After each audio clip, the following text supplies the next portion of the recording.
Hello everybody, welcome back to my channel. I am back with another writing video and I'm actually going to be starting a series entitled How to Write Like an Actor. So I actually have a background in film. I went to film school at the New York Film Academy in Manhattan, New York. I've done stage shows, TV, film, so I have that sort of background that I have learned to apply to my writing. So pretty much what I'm going to be covering over the whole series is how to write characters that are real and how I use my acting background to do that. I actually found one of my short films, not one of my short films, just a short film that I was in on YouTube. I will link it down below just in case you're curious. It's in 2 parts. You don't have to watch the whole thing. I am in part 2, the first scene. So without further ado, the first thing I'm going to be talking about is casting your characters. Now, casting my characters is something I have been doing for years. I always cast my characters, even when I'm writing fan fiction. If I have an original character in there, I cast them. A lot of people, I guess, do this. I was actually wanting to do this video a while back, but I wasn't really sure if anybody else did this too, and I was kind of hesitant to do it. But I recently saw a video by the lovely Jo, the Great Bibliophile, and it inspired me to go ahead and make this video. I will link the video that I saw from her down below. So how I cast my characters, basically, whenever I come up with a character, that's the first thing I do is I cast them. And usually I have some vague image in my mind as to how they look. General things like how tall they are, hair color, eye color. So then I go to Google and I'll type in a pretty general statement in the search bar. Usually it's things like actors under 25 if they're younger, my character is younger than 25, or actors under 40, or actors, you know, whatever. So then I'll go to Google Images, I'll type in this search, and I'll just scroll through all the pictures, and I'll wait until I see an actor or a face that it just clicks. Now I have an actual face for my character. Now, a lot of writers may say, well, you know, you shouldn't really have to do that. If you plan your character right, you should already have a picture in your mind. For those writers that can do that, I envy you. I just don't operate like that. I'm a very visual oriented person. So in the case of casting my characters, I will have my character, my actor, and then the next thing I do before I make, you know, the final decision, like, yes, this is the guy I want, or this is the girl I want, I will go on YouTube and I will look for interviews with this person to hear what their voice sounds like. So sometimes the voice is crystal clear in my mind that I don't really need to look for interviews.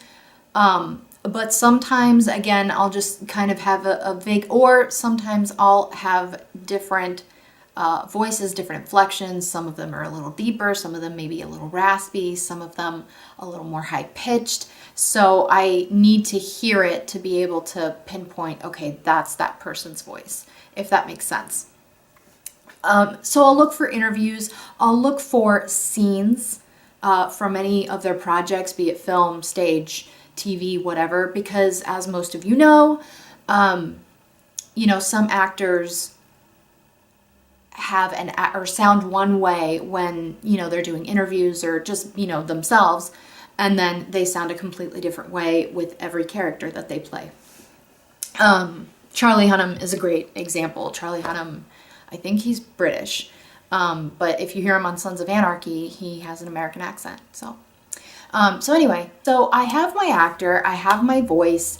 So now it's going to be a lot easier for me to get to know this person because I have a real face in my mind, I have a real voice in my mind, and I can think of them more as a real person as opposed to trying to imagine that they are a real person. Now, I don't want you guys to get the wrong idea. I'm not telling you to cast your characters because when they make the film adaptation of your novel, these are the actors that you want to play your character. That is not why. It is not why. This is for you as a writer to have a physical representation of the character that you are creating in your mind, a physical representation, not an actual representation. So you're not tailoring your character to whatever actor you choose or actress.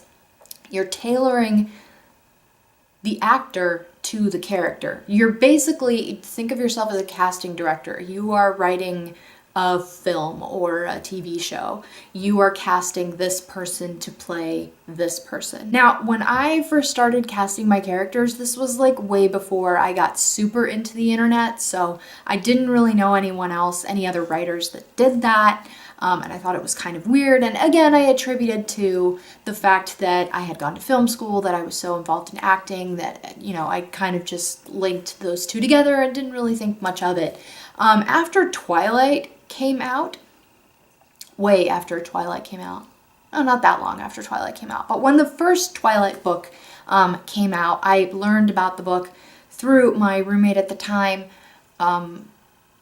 who informed me later, do you know that Stephenie Meyer, when she was writing Twilight, she had, when she was writing Edward, she had Jonathan Rhys Meyers in mind. I was like, oh my gosh, that's so interesting, but it's crazy. But if you read Twilight, I'm sure a bunch of people on here have read Twilight, but if you read Twilight,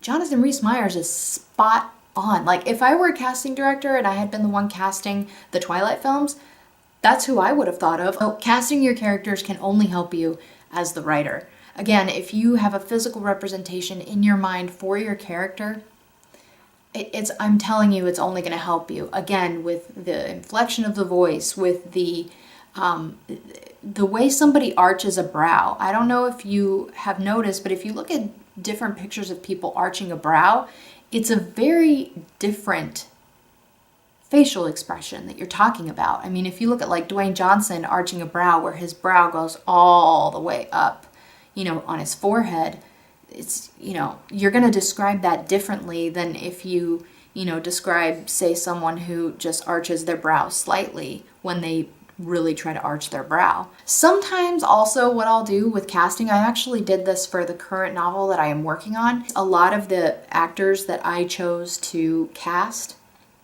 for my current novel are much older than 15-year-olds that I'm writing about. So what I did was I just found the youngest photo of these actors that I could find, and I just kind of fixed my descriptions accordingly to really age them down, if that makes sense. And this, I mean, this is a lot of facial study. You look at, you know, current photos of them and you see what's different from younger photos of them. And you can just, they're little tiny details that you just, you know, you really got to put that extra time in if you're going to be trying to do that. Because when you're trying to age back, again, you have to go through all of those details and say, okay, this would probably be different, this would probably be different, this wouldn't be as pronounced, etc., etc. But anyway, so I mean, the point of creating believable characters is you want them to be, you know, people that, you want them to be characters that people can really imagine in their minds and relate to.